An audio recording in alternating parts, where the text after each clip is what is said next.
ছেঁড়া গেঞ্জিটাকে সেলাই করে তার উপরে ঢলঢলে ফতুয়া পরে সবাইকে নিয়ে ঠাকুর দেখতে যাওয়া লোকটাকে বাবা বলে।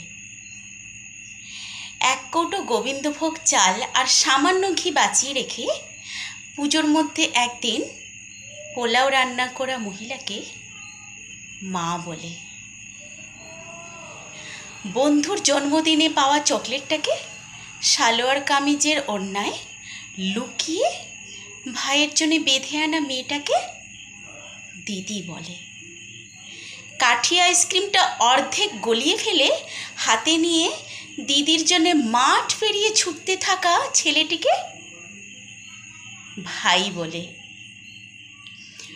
ফুলে ওঠা নতুন তাঁতের শাড়ি পরে দুটো ছোট ছোট ছেলেমেয়ের হাত ধরে বেরোনো বাতে পঙ্গু বৃদ্ধাকে ঠাকুমা বলে।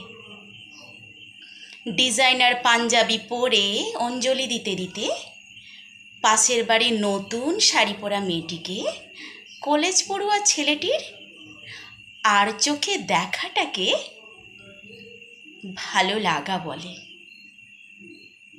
টরন্টো দুবাই থেকে ফিরে সবাই মিলে একজোট হয়ে অষ্টমীর রাতে স্কচের আসরে পাড়ার ইলেকট্রিশিয়ান বন্ধু হাবুকে নিমন্ত্রণ করাটাকে ছোটবেলার বন্ধুত্ব বলে।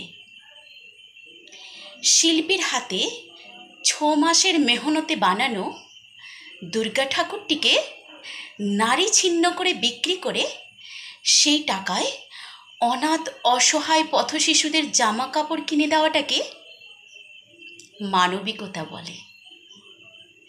সপ্তমীর সকালে বউ ছেলে নিয়ে টানা গাড়িতে করে গ্রামের বাড়িতে হাজির হয়ে কাকা জ্যাঠাদের পা ছুঁয়ে প্রণাম করে তাদের আশীর্বাদ নেওয়া মানুষগুলোকে পরিবার বলে।